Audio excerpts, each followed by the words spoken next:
Ladies, gentlemen, and everyone in between, welcome back to another episode of The Homeless Writer. A lot of you who've been subscribed to me for a long time might remember that we were called Books and Buds, but YouTube came down on me for putting any cannabis-related material on the station, so we're going to leave that part of it out. However, for the time being, we are still sponsored by Burning Bush. We just can't talk about cannabis anymore, or else I'll keep getting shut down by YouTube. We don't want that because we also want to promote writers on this channel and just books in general. So I'm going with The Homeless Writer because as far as writing goes and reading, I can read or write it all. I write in so many different genres. I've written in horror, thriller, literary, romance, and I also write a lot of essays, personal memoirs. I like poetry too, and that's how I read. I write the same way I read, so I guess I'm homeless. I don't belong to any particular genre. So there you have it. That's the name for the time being until I change my mind or YouTube decides to get a hair across their ass over that. Anyways, last week you might have remembered that I did a book review of The Bell Jar by Sylvia Plath, and I had mentioned the opening line and how powerful it was to hook me as a reader into this book. So I decided to actually do a video of opening lines and kind of show you guys how powerful it is and just how many ways there are to try to hook a reader. As far as my own work goes, it's very important for me to try to take note of these things because I want readers to read my work. Let me just get my paperwork in order. We'll get right back to it, okay? Bear with me.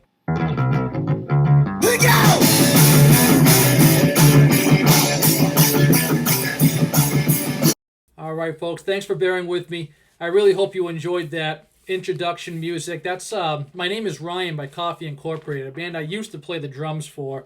And since it's a band that I used to partake in and I helped write the music, there's no copyright infringement, so that's why I chose that. Plus, I like to get everyone pumped up with a little bit of lively old school punk. So as you can see by the title, today we're going to be getting into some opening lines, and that's because last week I decided to review The Bell Jar, and I decided to put a little piece in there where I was talking about why I was so hooked by this book. But before we get into it, I'm going to be using some of my own work as examples in this video, as well as traditionally published books. So if you want to get a feel for how I can write, I suggest you click on the link below and follow my newsletter because along with your subscription, it comes with a free short story titled The Writer. And if you read that short story, you'll get a good idea of what I can do. And that might also prompt you to buy Corpse Lily if that's the kind of writing that you're into. With that said, please hit that subscribe button. Don't forget to hit the like button. And please leave a comment below if you can think of any opening lines that I might have missed that you think really deserve the attention. We'll do another video if I get enough of them. Okay, so like I said, I decided to do a book review of The Bell Jar last week because this book was phenomenal. But it really got me talking about opening lines and how powerful they are. So I did a little bit of research. And I learned that there's 3 different ways to open a novel. There's number 1, your character detail. Number 2, using intense stakes. And number 3, scene setting. Now, I've got examples from all 3 of these because they all have different purposes. And then when I learned this, I looked back and went, wow, I've actually used every single one of these myself. And there's specific reasons for that. Let's start off with some of the most famous opening lines that we would know about. So one of the most famous, if not the most famous opening line, is by Stephen King from his very, very popular book, The Gunslinger, the very first book in his Dark Tower series. It reads, "The man in black fled across the desert, and the gunslinger followed." Personally, I love this line so much because it seems to use character detail as well as setting. And one thing I've also noticed about opening lines is they almost always start off by leaving the reader with questions. So in this case, you got the character detail. Who's the man in black? Who's the gunslinger? And it also, why would anyone flee across the desert? That's a horrible place to be. You're going to be thirsty as hell. The sun's hot. It's freezing at night. Not a good place to be. So it did 2 powerful things to keep me reading. So that's why I wanted to mention that one first. It's a very, very common one that I've noticed in these examples. The second one, Harry Potter. When I thought about it, I was like, okay, this is one of the most popular series, if not the most popular series ever written.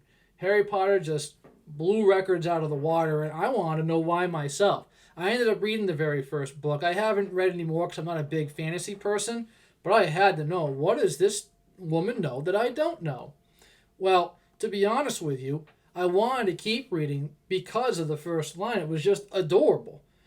Mr. and Mrs. Dursley of number 4 Privet Drive were proud to say they were perfectly normal. Thank you very much. Now, obviously the book was a YA, but that seemed really cute. It was like, okay, well, who's Mr. and Mrs. Dursley? She did a pretty good job with this sentence because she's doing some characterization here as well as putting us into a setting. So it's kind of the same thing that Stephen King did with The Gunslinger. We got Privy Drive, which, judging from the characters and their need to be as normal as possible, it seems like probably kind of an upstanding place where all the lawns are perfectly manicured. Maybe all the paint looks the same on every single one of the houses. And we get an idea that the people in this neighborhood are all pretty common. They seem just like normal, everyday, average folks.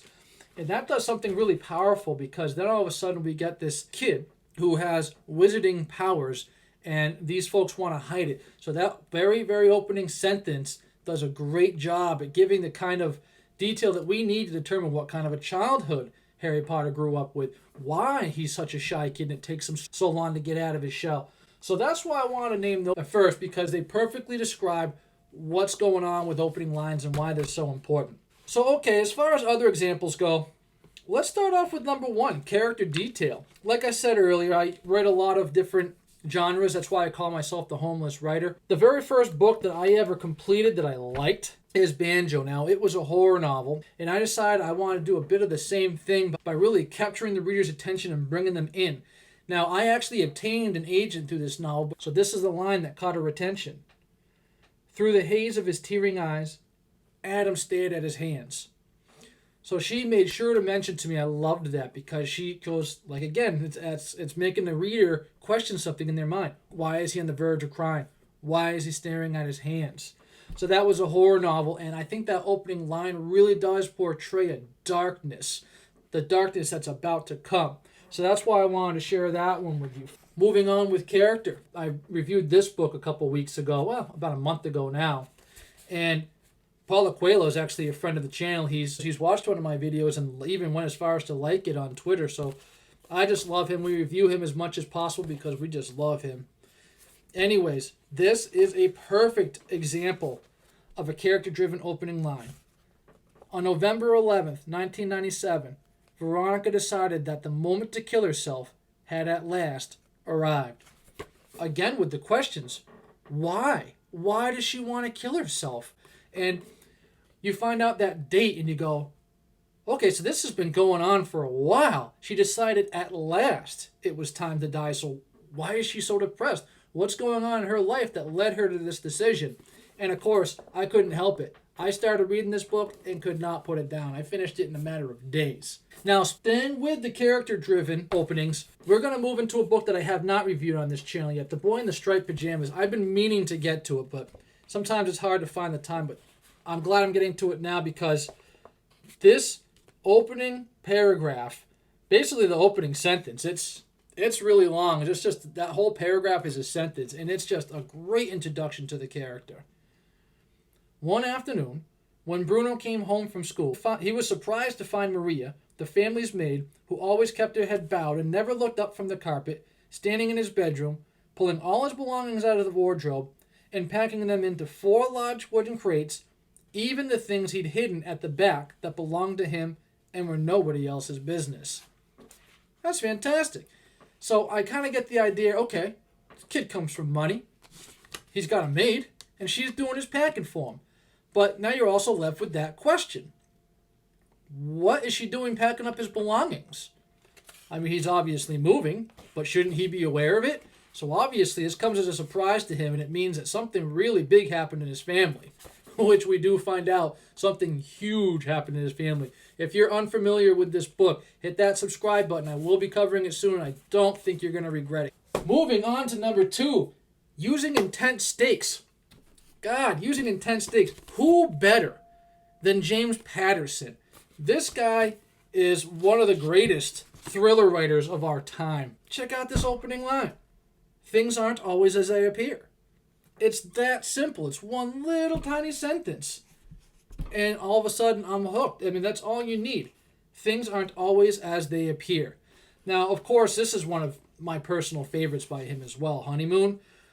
We find out why things aren't always as they appear because this gentleman so happens to fall in love with a woman and she's incredibly dangerous, but she doesn't come across as dangerous at the start. And he just has a way. I mean, every single one of his chapters starts off with something that just hooks you, and then it ends with a cliffhanger that hooks you even further. That's why I think people find him so wonderful. He's as popular as he is, because he keeps it short, sweet, he hooks you, and he doesn't let go. It's absolutely insane. I love him. Yes, and I also have an example of my own work.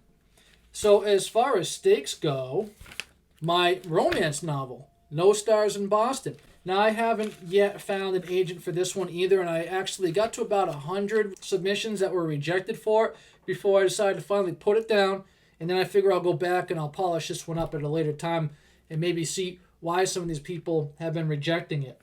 But it still doesn't mean that I can't go over the opening sentence with you, because I think it does work really well as an example for intense stakes. Dating a control freak can be a pain in the ass, but with a little practice, the signs are easy to spot. Now, the reason I chose that for an opening line is because I wanted people to ask that question, like, why would you want to spot those signs? Is this a woman? Is this a man? Are they in a horrible relationship? Why would they be in this relationship if this person's a control freak? So that kept me writing as a writer, because I was like, okay, what can I do with this character? What can I do with this opening line? So I really wanted to make those stakes stand out at the very beginning of the book to keep people reading. Unfortunately, it didn't work because it didn't land me an agent, but I will keep trying, and I will rewrite that sentence as many times as I have to so I can get an agent. Or maybe I'll get an agent with Timberly, huh? So that's the one I'm submitting next. Now, as I mentioned in the last video that I made about Sylvia Plath's book, The Bell Jar, my favorite opening is the scene-setting openings.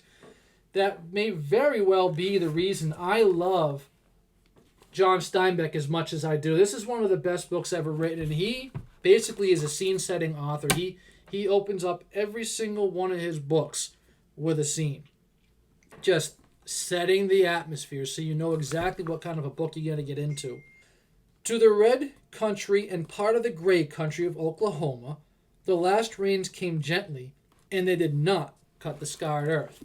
So the reason I personally love that is because I'm going, okay, this rain's obviously important because it's not touching the scarred earth. So whoever these people are in this Oklahoma, so we're setting in Oklahoma, we're also getting the idea that things are kind of desperate because the earth is desperate for rain. And the rain that it got was barely enough to even scratch the surface. So right away, you get a taste of the desperation that this novel pretty much stays with the whole length. It follows this family that is just desperate to survive. I mean, that opening sentence really does bring us right into that story perfectly. Now, if you haven't read this book and you're considering reading it, please check out my video that I did where I reviewed this book. I think it might help convince you to read it. If you're a big fan of reading and writing, it's just a wonderful study on the craft. Wonderful. Going to settings. So I got to try to sell my own stuff here. I have also written down the opening lines of two of my books. So one of them was Corpse Lily, the one that I'm trying to sell right now. It's coming out this fall.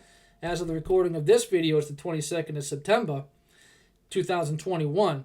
So it should be coming out shortly. They're working on the advanced review copies right now, and they're putting a cover together for me. But I wanted to show you guys what I did that I think landed me a book deal with this one. Someone had nailed a cross to a tree on the side of the road. The flowers at the base of the tree had since wilted and blown away, while the photo stapled to the wood curled at the edges and faded with the weather.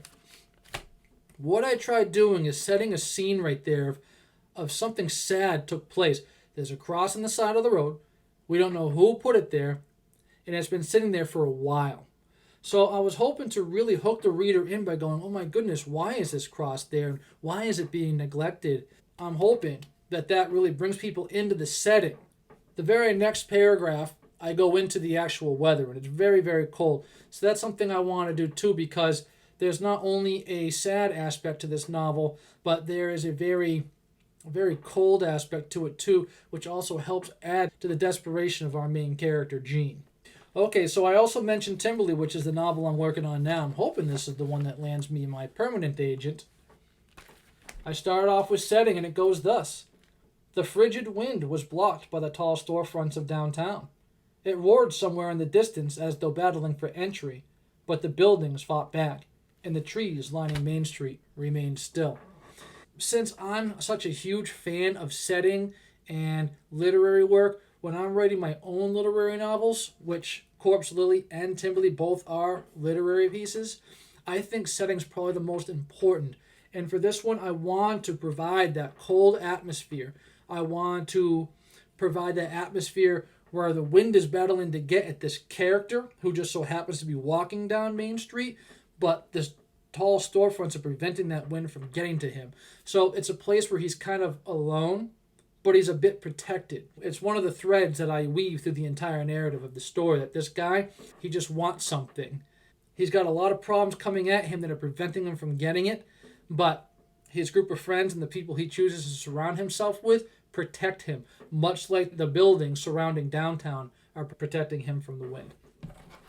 So, that's my video on opening lines. If you guys have any suggestions on opening lines you'd like me to cover in future videos, or if you'd just like me to cover a book that you really like, please let me know in the comments, because I'm just all about books. Hey, I'm the homeless writer, so even if it's a book that you might not think I'm interested in, you may be surprised. I might even review it. Alright everybody, thanks very much for tuning into my channel. You could have tuned into any book review channel on the internet. For some reason you popped into mine. I love the hell out of you for it. Peace.